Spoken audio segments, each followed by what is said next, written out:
Hey guys, Dr. Chris with you here on this week's video. Formally, some of you have already met Dr. Kate. I thought I would send all of you we would send all of you a video on just more of a formal introduction of Dr. Kate, introducing her to the practice. She has a phenomenal background with kiddos, with pregnancy, and families overall as general health and wellness. And I thought I would ask her a bunch of questions in this type of format. So you might have these questions, but have never asked me personally. And now she will be able to answer those for you and some of the questions you might be having. So, Dr. Kate, I know we've welcomed you to a bunch. We're going on a month now you've been here, so the welcome party's going to stop here shortly. All right. What we're going to do today, I thought we could talk about more of your specialties. Right? Your background is in what?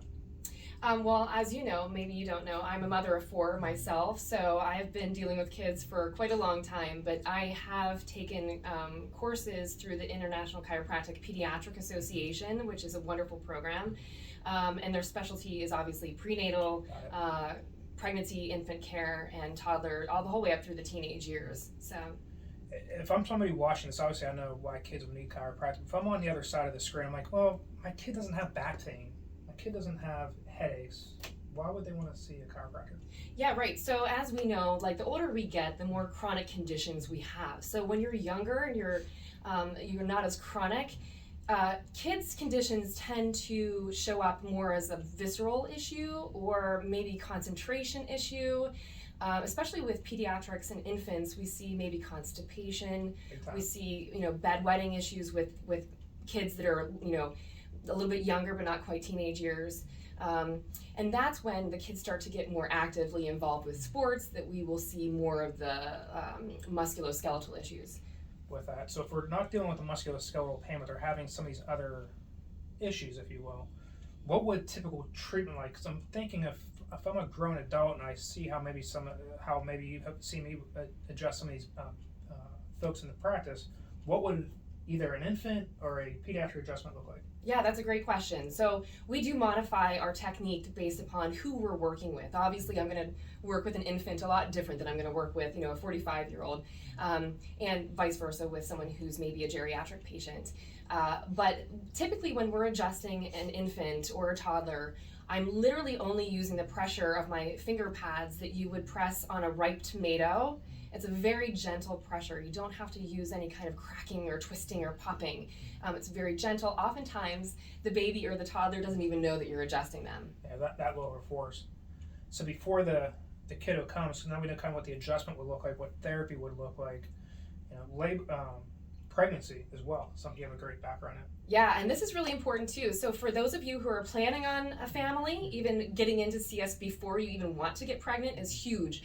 I'm a huge advocate of working on epigenetics, which is basically taking care of the body before you even conceive.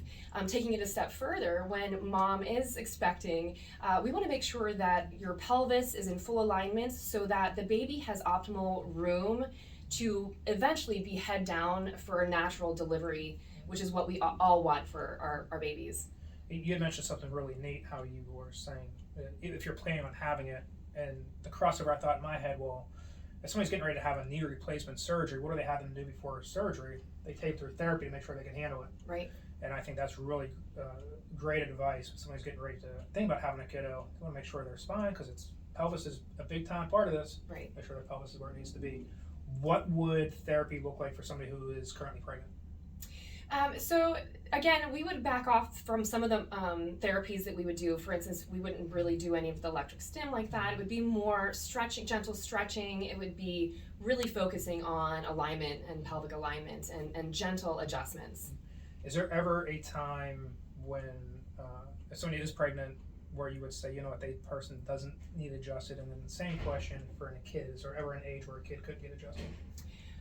Not usually. I think that most of us, being as active as we are, we're constantly in motion. So you're going to find areas within our body that aren't quite moving properly, and it could just be like you stepped off the curb wrong, to throw something off. So we always want to be checking on our pregnant mamas to make sure that your hips and your pelvis is in proper alignment so that the baby's in proper alignment for delivery.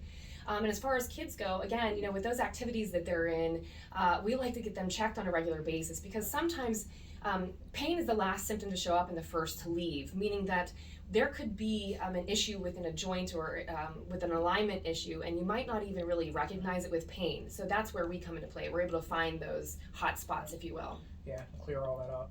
So awesome content. Thanks for sharing. Yeah.